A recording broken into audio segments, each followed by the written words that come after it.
নমস্কার বন্ধুরা, welcome back to my channel Labani's ক্রিয়েটিভিটিতে সকলকে স্বাগত জানিয়ে আজকে আরও একটা নতুন ভিডিওর সঙ্গে। তো চলো ভিডিওটা শুরু করা যাক। আজকে তোমাদের সাথে শেয়ার করব এরকম দুটো কুলো নিয়েছি যার পেন্টিং করব। তো এরকম কুলো দুটো পেন্টিং করতে দিয়েছিল, তবে তোমাদের কাছে ভীষণভাবে দুঃখিত যে পুরো পুরোটা যে ভিডিওটা ছিল লাস্ট অবধি ইনকমপ্লিট আর কি তোমাদেরকে দেখাতে পারবো, কারণ কমপ্লিট হওয়ার পরে যার কুলোটা আর কি তৈরি করতে দিয়েছিল তাকে দিয়ে দিয়েছিলাম তার ফাইনাল যে লুকটা, সেটা নিতেই ভুলে গেছিলাম। তো সেই জন্য ভীষণভাবে দুঃখিত। পরবর্তীকালে ফুল ভিডিও নিয়ে তোমাদের সাথে শেয়ার করব আশা করছি। তবে ভিডিওটা আশা করি ভালোই লাগবে, কিছু আইডিয়া তোমরা এখান থেকে পেতে পারো। তো এই ধরনের কুলোগুলো দশকর্মার দোকান থেকে কিনতে পাওয়া যায়। তো এগুলো কিনেছিল, এর ওপরে একটা সুন্দর মতো স্টিকার মারা ছিল। স্টিকারটা ওঠানোর প্রয়োজন, তা না হলে যেটা আমি ড্রয়িং করব সেটা এর উপরে ভালো লাগবে না। তাই কাগজটাকে ওঠানোর জন্য হাতে যতখানি সম্ভব ছিঁড়ে নেওয়ার পরে ওর মধ্যে কুলোতে অল্প একটু জল ছিটিয়ে দিয়েছিলাম। তারপর হালকা ভিজে যাওয়ার পরে একটা কাপড় দিয়ে ভালো করে রগড়ে কিন্তু পুরো কুলোটা দেখো সুন্দর করে পরিষ্কার করে নিয়েছি। তারপরে এবার যেটা করব সেটা হলো জেসো বা সাদা কালারের রং দিয়ে পুরো কুলোটাকে সুন্দর করে কালার করে ফেলবো। সাইডের যে রঙগুলো ছিল সেগুলো রেড ছিল, ঠিকই ছিল, কিন্তু রঙটা খুবই লো কোয়ালিটির রঙ, যেগুলো হাতে লেগে যাচ্ছিলো। তো এর ওপর দিয়েও একদম কোটিং করে সুন্দর করে রং দেবো।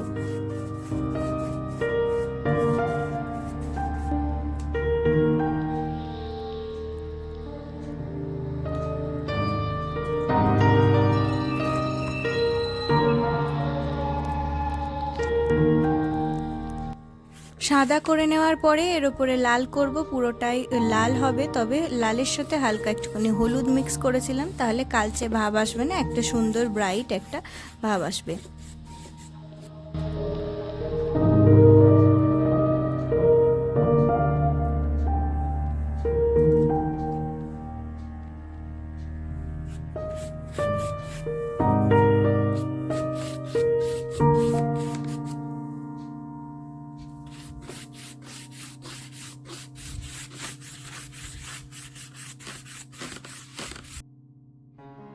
তো পুরোটা সাদা করে নেওয়ার পরে এর উপরে লাল দিয়ে আবার করেছি। লালটার সাথে অল্প একটু হলুদও মিক্স করেছিলাম, যাতে লালটা একদম ডার্ক না হয়, একটুখানি আগুন টাইপের কালার হয়। তো এই রকম একটা কালার এসছে।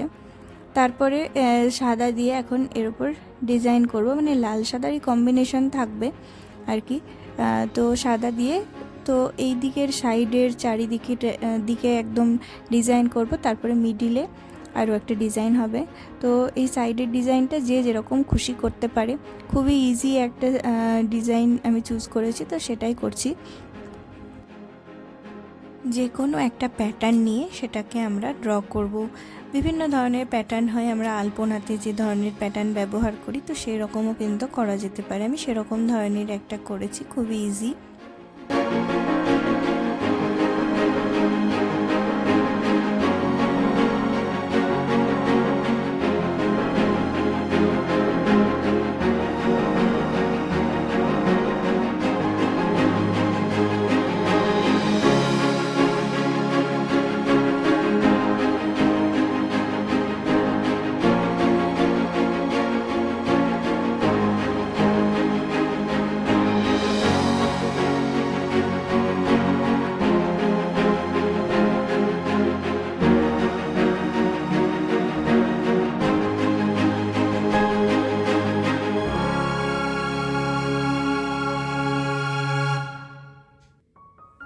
তো চারিদিকে মোটামুটি এই ধরনের বিভিন্ন রকম প্যাটার্ন দিয়ে ভরাট করে ফেলেছি।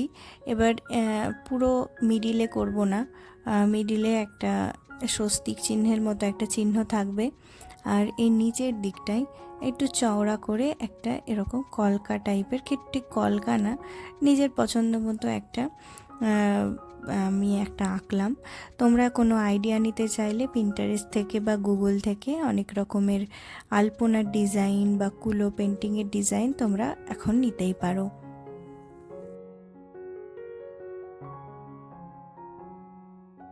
তো তো এর ওপরে যেহেতু আমি কোনো কিছু চক বা অন্য কোনো পেন্সিল দিয়ে যেহেতু ড্র করিনি, ডাইরেক্ট তুলি দিয়ে ড্র করেছি, তো কোনো লাইন হয়ে যেতে পারে আঁকা বাঁকা বা বেরিয়ে যেতে পারে। তো মোটামুটি একটা আউটলাইন হালকা করে আমি করে নিই প্রথমে, আর হালকা করে জাস্ট একদম। তারপর সেই আঁকাটা ঠিকঠাক হলে তার উপরে ডার্ক করে, মানে প্রপার একদম যেটাকে একদম ফিনিশিং দেওয়া বলে সেটা করে নিই। তারপরে যদি সাইডে বেরিয়ে যায় তাহলে লাল দিয়ে, মানে যে কালারটা আছে সেই কালারটা দিয়ে মানে লাস্টে ফাইনাল টাচ দিয়ে দিই। তো সেটাই করলাম নিচের দিকে। আর এরকম একটা চিহ্ন মিডিলে এঁকে নিয়েছি, জায়গাটা হালকা একটু হলুদ করে নিয়েছি এবং সাইডগুলোকে খুব ভালো করে মিক্স করতে হবে। সাইডগুলো যেন দেখে না মনে হয় যে হলুদ একটা লেয়ার দিয়েছি, যেন হলুদটা লালটা যেন মিক্স হয়ে গেছে, এরকম একটা টাচ আনতে হবে। তারপরে এই চিহ্নটাকে ঠিক কী চিহ্ন বলে আমি জানি না, এটা স্বস্তিক চিহ্ন তো নয়, তবে এই ধরনের একটা চিহ্ন আমি আর কি দেখেছিলাম, মানে আইডিয়াটা নিয়েছি পিন্টারেস্ট থেকেই। তো এরকম চিহ্নটাই আর কি মিডিলে দেওয়া হয়েছে।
এরকম একটা ডিজাইন চাঁদের মতো নিচের দিকে এবং ওপর দিকে, ওপরে নিচের দিকে আর কোনো একটা বিন্দু থাকবে না, নিচের দিকে এরকম গোল গোল করে 5টা 6টা মতো বিন্দু হবে।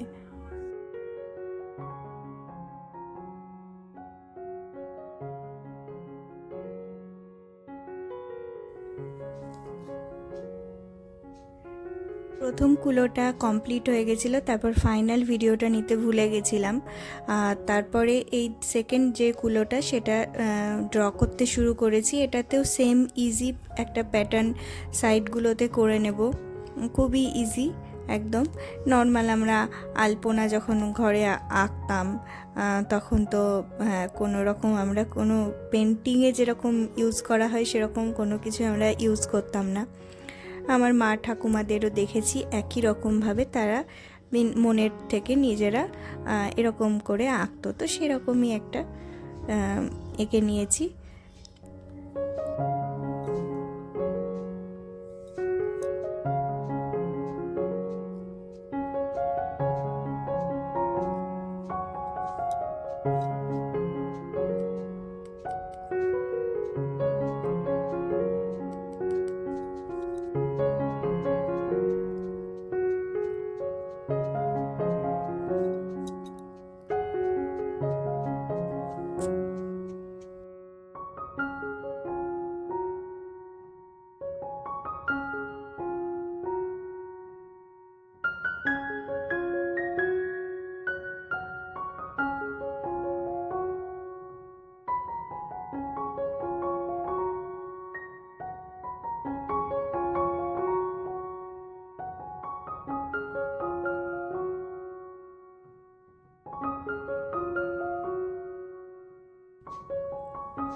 এই কুলোটাতেও সেম লাল সাদার একটা এরকম কম্বিনেশন রেখেছি, আর মাঝখানে একটা বরকনের মতো একটা কিছু ডিজাইন করব ভেবেছি, আর যাদের নাম ছিল তাদের নামটা লিখব, আর সাইডে এরকম একটা ডিজাইন করে নিয়েছি কুলো ঠিক ফ্রন্টে, মানে যতটা ডেকোরেট করা যায়। তো মানে মোট কথা এটা হলো খৈদানের কুলো, আর এটাকে একটু বেশিভাবে ডেকোরেট করেছি। আগের কুলোটা মিডিলে যেহেতু জিনিসপত্র থাকবে, বরণের কুলো ছিল, তো সেই কারণে ওটাতে মিডিলে জিনিসপত্র থাকলে তো ডিজাইনটা দেখা যাবে না, তো সেই কারণে ওটাতে কম ডিজাইন করেছিলাম, আর এটাতে একটু বেশি ডিজাইন করার চেষ্টা করেছি। তো যারা পোর্ট্রেট ভালো আঁকতে পারে তারা অবশ্যই বর কনেদের যাদের বিয়ে তাদের পোর্ট্রেট এঁকে থাকে। তো আমি অত ভালো আর্টিস্ট নই আর কি, মানে আঁকা শিখিনি, তবে খুব প্যাশনেট যে আঁকার বিষয়ে, মানে আঁকতে ভীষণই ভালোবাসি। তো যেই কারণে আর কি আমি একটা এমনি সাধারণভাবে বরকনের একটা স্ট্রাকচার তৈরি করব।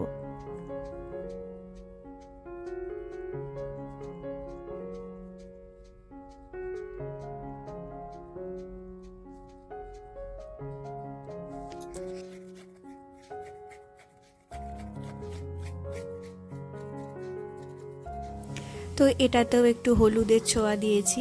হলুদটা না দিলে যেন ঠিক লালের সাথে হলুদের একটা সুন্দর একটা কম্বিনেশন। তো মাঝখানে একইভাবে এই যে হলুদটা দিয়ে নিয়েছি, তারপর এই সাইডগুলোকে খুব ভালো করে স্মাজ করে দিয়েছি যেন দেখে মনে না হয় যে হলুদের একটা লেয়ার। তো খুব ভালো করে আর কি স্মাজ করে দেওয়ার চেষ্টা করছি, ভালো করে মিশিয়ে নিচ্ছি কোন সাইডগুলোকে। তারপর এরকম একটা এসছে, আর মাঝখানটায় লাল রেখেছি কারণ ওই জায়গাটায় সাদা দিয়ে একটু বরকনের স্ট্রাকচার তৈরি করব, মানে একটা বর